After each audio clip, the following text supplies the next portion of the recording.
Assalamualaikum warahmatullahi wabarakatuh. Perkenalkan, nama saya Sri Haryanti, salah satu dosen di jurusan Kesehatan Lingkungan Poltekkes Kemenkes Yogyakarta. Pada kesempatan kali ini saya akan menjelaskan salah satu mata kuliah yang saya ampu bersama tim saya, yaitu mata kuliah Keselamatan dan Kesehatan Kerja. Berikut adalah deskripsi mata kuliah Keselamatan dan Kesehatan Kerja. Mata kuliah Keselamatan dan Kesehatan Kerja merupakan salah satu mata kuliah wajib yang ada di program studi sarjana terapan sanitasi lingkungan pada semester 3 yang mempunyai bobot sebesar 3 SKS.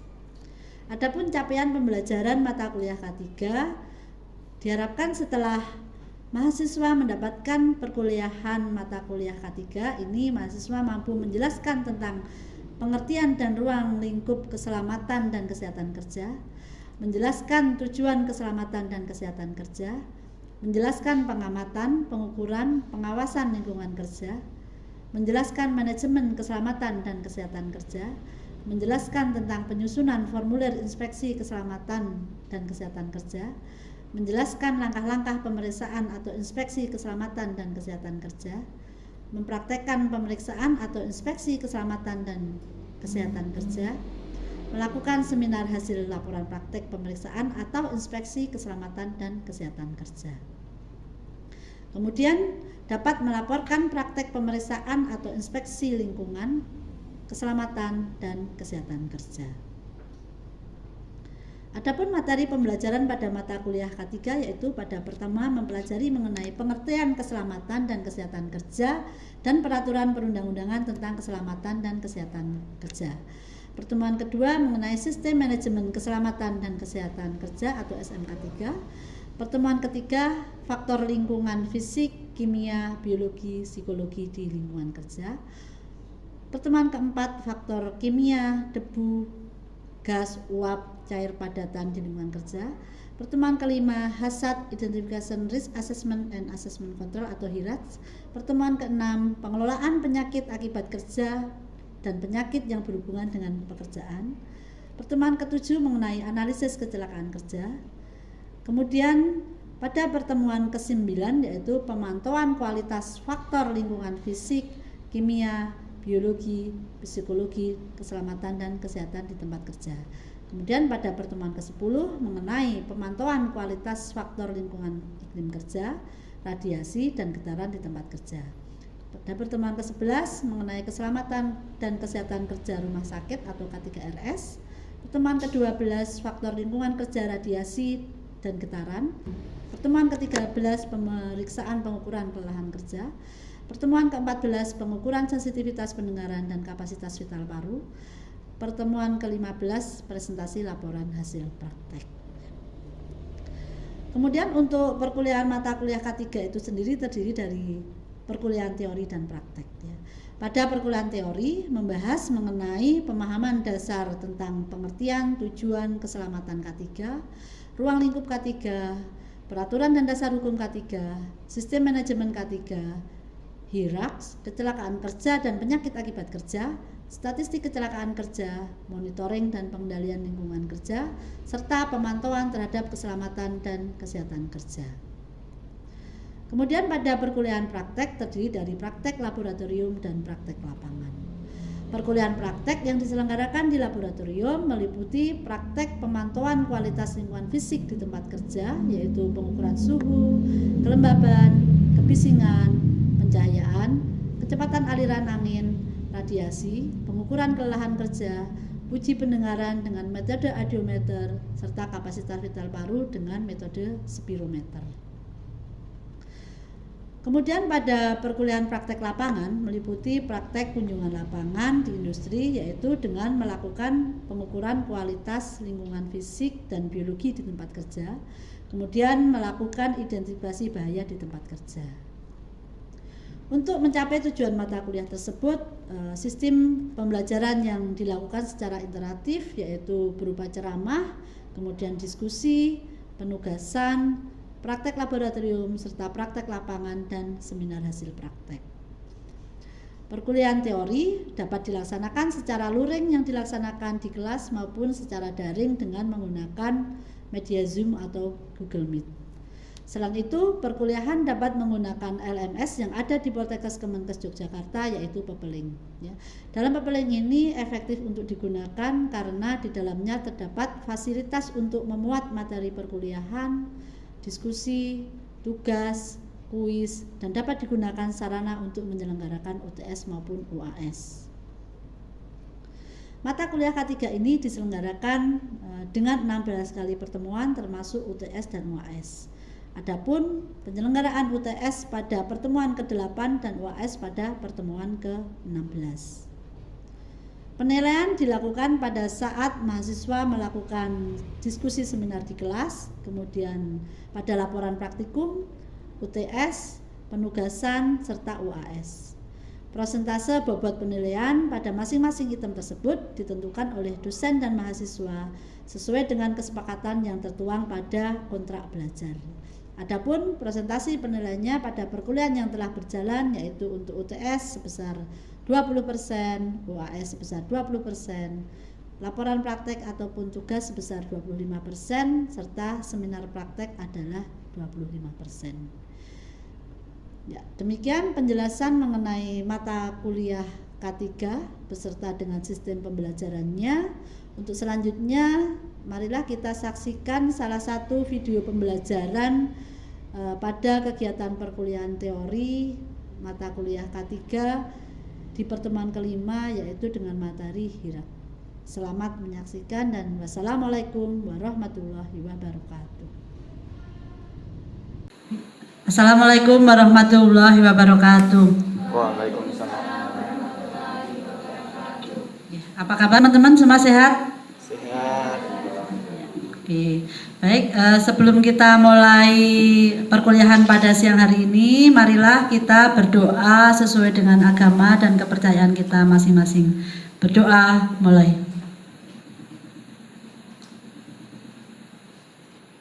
Berdoa selesai? Ya. Oke, baik teman-teman. Hari ini kita akan belajar mengenai HIRAK, ya, atau Hazard Identification, Risk Assessment and Control, ya. Ini merupakan pertemuan kelima, ya. Oke. Jadi di pertemuan kelima ini nanti capaian pembelajarannya diharapkan nanti mahasiswa mampu menjelaskan Hazard Identification, Risk Assessment, Control, ya. Oke, mungkin sebelumnya teman-teman sudah pernah ada yang mendengar ataupun tahu apa itu HIRAK? Belum, ya? Ya, oke, kita pelajari bersama pada siang hari ini. Jadi untuk HIRAK ini digunakan untuk mengidentifikasi dan menganalisa potensi bahaya serta memberikan penilaian resiko pada saat melakukan proses pekerjaan, ya, untuk melakukan identifikasi bahaya, ya. Kemudian HIRAK itu merupakan elemen pokok, ya, dalam sistem K3. Ini berkaitan dengan upaya pencegahan dan pengendalian bahaya, ya. Bahaya dimanapun itu tempatnya itu, ya, misalnya untuk kecelakaan kerja, ya, bahaya yang menimbulkan kecelakaan kerja, bahaya yang menimbulkan penyakit akibat kerja, ya, itu perlu suatu identifikasi bahaya agar nanti tidak terjadi kecelakaan kerja. Oke. HIRAK, ya, HIRAK itu akronim, ya. Akronim itu apa? Singkatan gitu, ya. Akronim itu singkatan. Jadi kepanjangannya adalah Hazard Identification, Risk Assessment, Control. Ini ada 3 bagian utama, ya, dalam HIRAK itu. Yang pertama merupakan upaya untuk melakukan identifikasi terhadap bahaya dan karakternya, ya. Kemudian yang kedua melakukan penilaian resiko terhadap bahaya yang ada dan merekomendasikan upaya, ya. Upaya di sini adalah upaya pengendalian bahaya. Jadi tidak hanya sekedar cukup sampai diidentifikasi saja bahayanya, tapi sampai dengan bagaimana upaya untuk mengendalikan bahaya tersebut.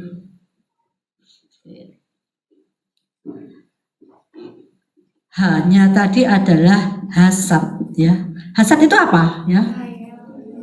Bahaya. Ya, oke, hazard itu bahaya. Jadi hazard itu merupakan suatu objek di mana terdapat energi zat ataupun kondisi kerja yang potensial untuk mengancam keselamatan, ya. Potensial untuk mengancam keselamatan. Oke, di sini hazard bisa berupa bahan-bahan, ya. Di bahan-bahan di sini kalau di suatu industri mungkin bahan yang untuk proses produksi gitu ya. Kemudian juga mesinnya digunakan untuk produksi, kemudian bentuk energinya, metode kerja maupun situasi kerja.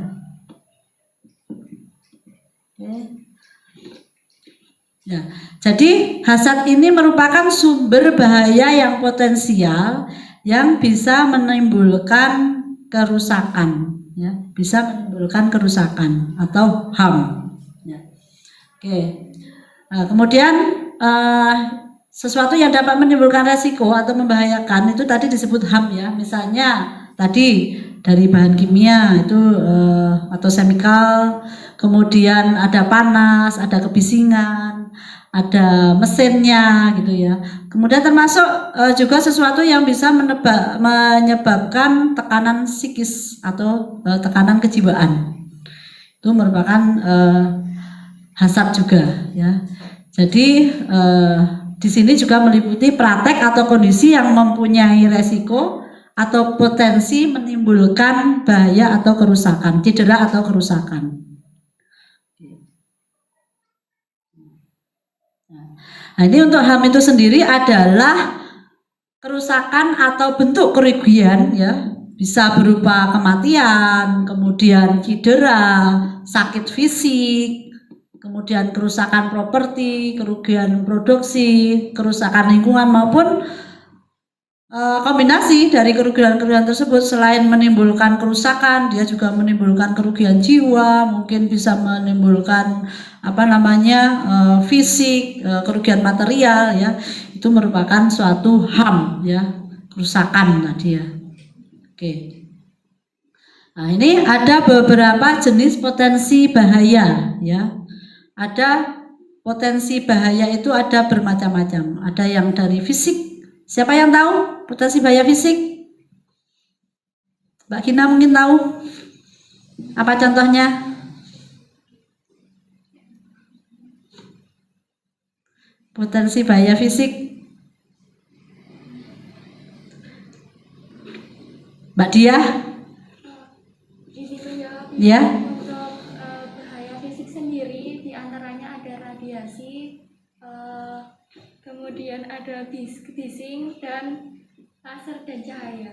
Oke, itu merupakan salah banyak ya contoh dari bahaya fisik tadi, ya. Oke, benar untuk bahaya fisik itu ada tadi ada kebisingan, kemudian ada apa lagi? Pencahayaan, apa lagi? Radiasi, terus getaran, ya. Itu merupakan potensi-potensi bahaya fisik, ya. Kemudian ada jenis potensi bahaya yang lain adalah chemical. Chemical itu apa? Kalau chemical, ya, kimia, itu terutama nanti untuk bahan-bahannya, ya, itu yang potensial menimbulkan bahaya. Terus kemudian ada juga elektrikal. Kalau elektrikal apa? Elektrikal itu listrik, ya, berhubungan dengan listrik. Kemudian ada mekanikal, itu mesinnya. Kemudian psikologi itu psikis gitu, ya, yang bisa menyebabkan gangguan psikis, ya. Misalnya dalam suatu ruangan yang adanya hubungan yang kurang baik antara atasan dan bawahan sehingga menimbulkan tekanan jiwa, yaitu merupakan faktor bahaya fisik juga.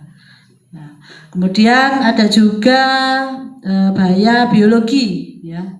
Bahaya biologi itu ada yang bisa memberi contoh apa? Bahaya biologi?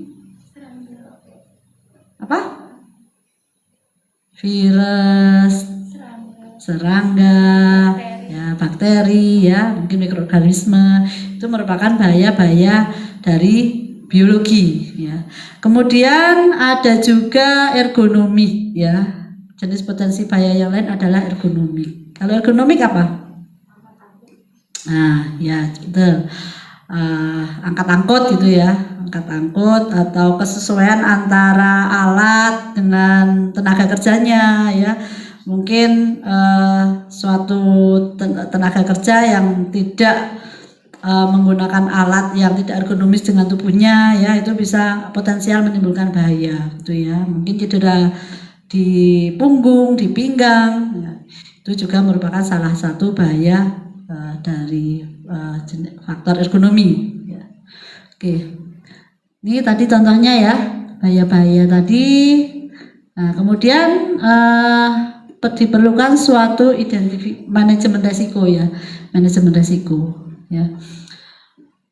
Identifikasi bahaya ya, tadi tidak terlepas dari upaya kita dalam mengendalikan bahaya ya. Kalau di suatu perusahaan ya, itu dengan dilakukan manajemen resiko ya.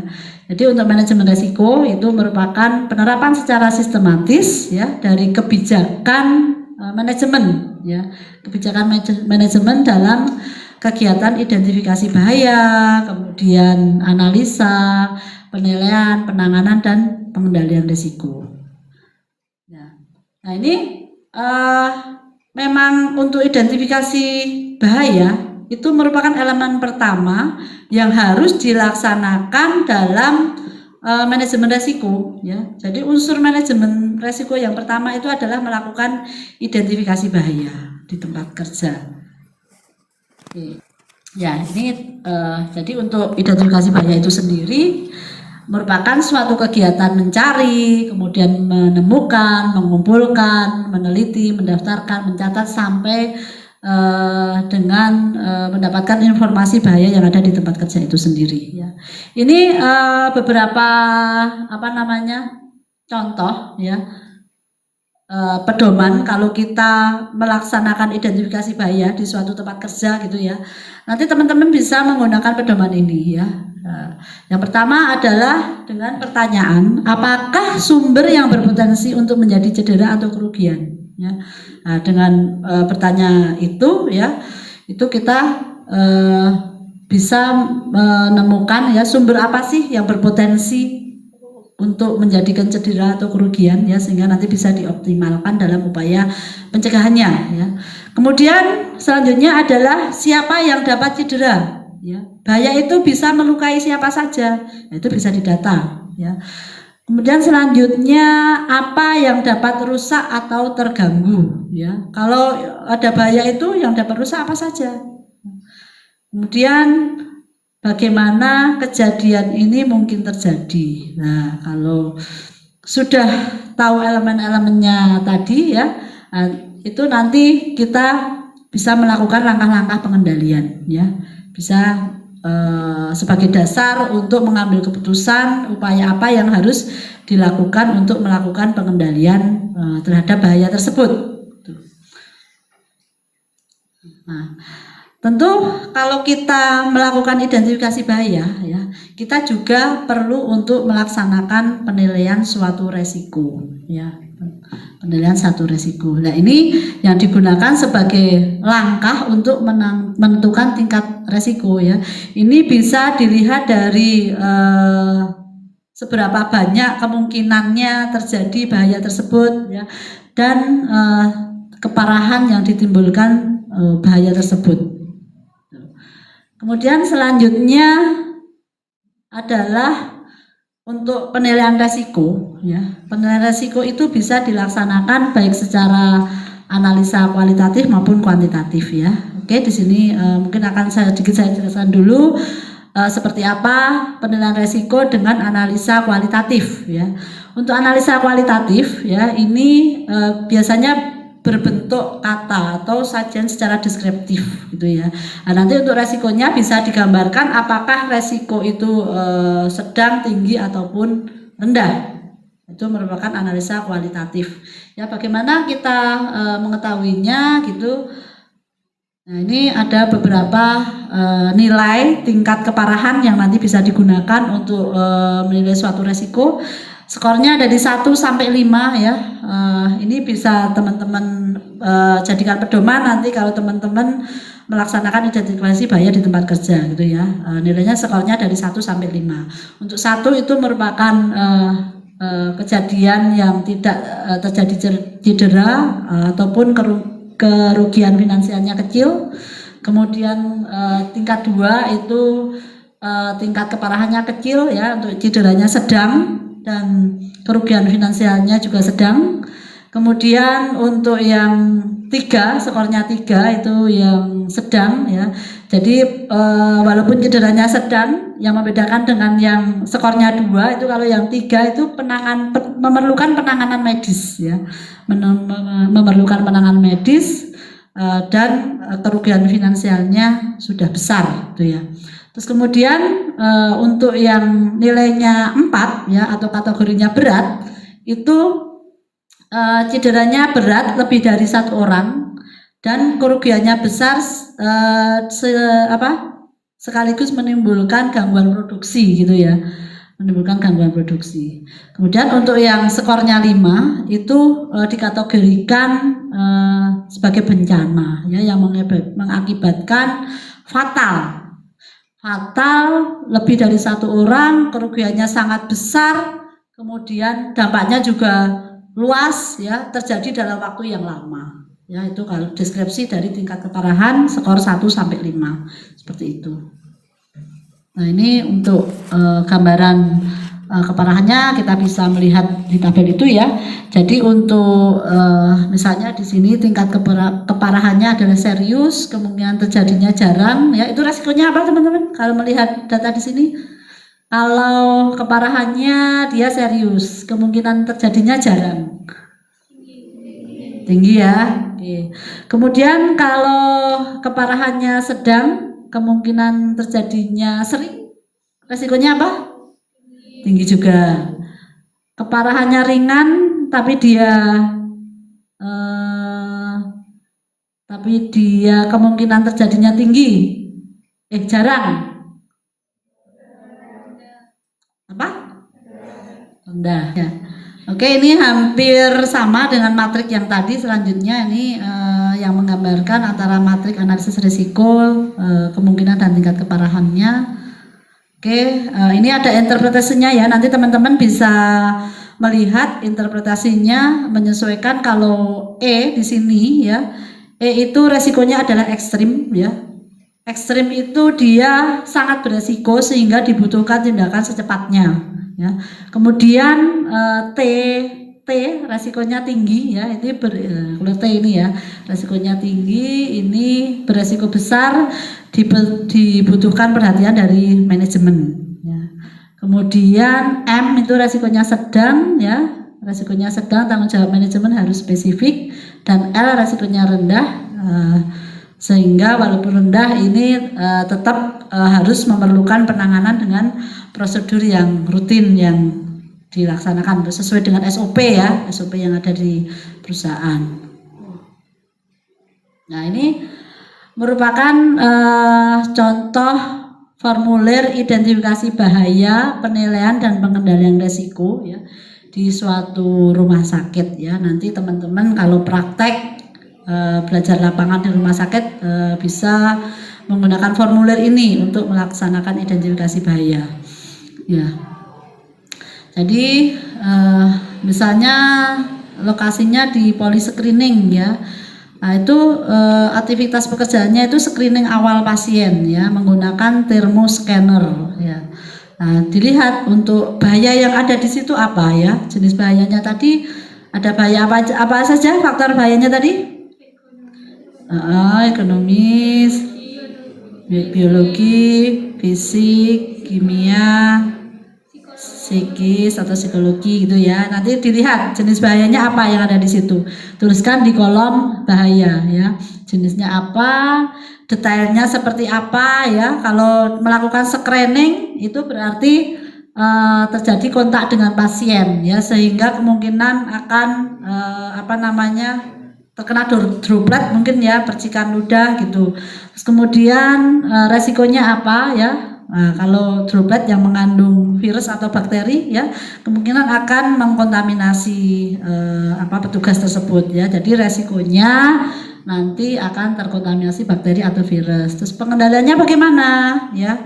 Nah, pengendaliannya nanti bisa dengan pembuatan SOP, penggunaan APD ya. APD ini bisa berupa masker, kemudian mungkin bisa apapun yang nanti bisa melindungi sehingga petugas itu aman dari bahaya yang ditimbulkan. Oke.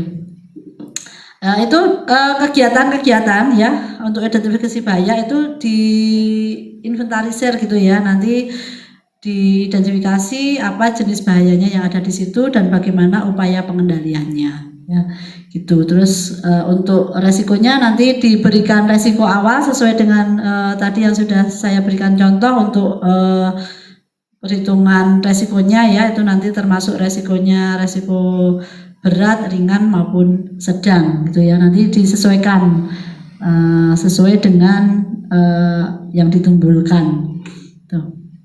Oke, mungkin dari sini ada yang mau bertanya? Silahkan. Sebelumnya, Assalamualaikum warahmatullahi wabarakatuh. Ya, Waalaikumsalam warahmatullahi wabarakatuh. Perkenalkan, nama saya Intan Salsabila. Izin bertanya, Bu. Jika di dalam satu perusahaan itu yang bertugas untuk melakukan hirap itu dari siapa, Bu? Terima kasih. Ya. Oke, terima kasih Mbak Intan pertanyaannya ya. Pertanyaannya sangat bagus. Mungkin teman-teman ada yang bisa menjawab dulu sebelumnya. Ada yang tahu siapa yang melakukan tugas untuk melakukan hirap? Ya. Jadi kalau kita bekerja ya di suatu perusahaan gitu, mungkin ada bagian yang namanya bagian K3 atau EHS gitu ya. Nah itu teman-teman yang di bagian K3 atau EHS itu biasanya yang bertugas untuk melakukan identifikasi bahaya ya. Baik itu di rumah sakit maupun di perusahaan ya. Itu biasanya akan ada ya. Nah, salah satu terutama perusahaan-perusahaan yang sudah besar gitu ya. Itu akan menggunakan tenaga EHS, yaitu biasanya petugas EHS itu yang bertugas untuk melaksanakan identifikasi bahaya di tempat kerja ya. Jadi dia tidak hanya sekedar untuk melaksanakan identifikasi bahaya ya, tapi juga sampai nanti melakukan upaya pengendaliannya ya. Apabila nanti ditemukan bahaya-bahaya yang besar ya, yang mempunyai resiko tinggi gitu. Jadi agar nanti bisa dilakukan upaya pencegahan atau upaya pengendaliannya agar nanti tidak terjadi kecelakaan kerja. Oke, nanti untuk selanjutnya ini ya teman-teman tugasnya. Jadi nanti silakan dibentuk kelompok ya, satu kelompok nanti antara 4 sampai 5 mahasiswa ya. Itu melakukan identifikasi bahaya atau resiko penilaian dan pengendalian resiko di suatu tempat ya. Ini silakan, ini saya berikan sebagai tugas mandiri. Nanti untuk prakteknya bisa Anda melakukan praktek di industri, kemudian di rumah sakit atau di fasilitas-fasilitas kesehatan yang lainnya ya.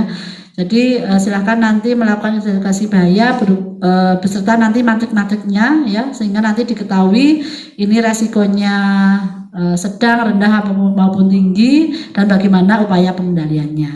Ya, oke, jelas teman-teman? Ya, ada yang mau ditanyakan lagi? Sudah cukup? Ya, jelas. Oke, untuk tugas ini nanti akan dipresentasikan minggu depan ya. Nanti sebagai nilai tugas, nanti untuk penilaiannya sesuai dengan kontrak belajar yang sudah kita sepakati ya. Untuk nilai tugas sebesar 25% ya. Ya. Oke, silahkan nanti dipelajari lagi untuk hirapnya. Kalau sudah tidak ada pertanyaan lagi, saya akhiri pertemuan pada siang hari ini. Wassalamualaikum warahmatullahi wabarakatuh. Waalaikumsalam warahmatullahi Ya. wabarakatuh. Oke, terima kasih. Yuk, sama-sama.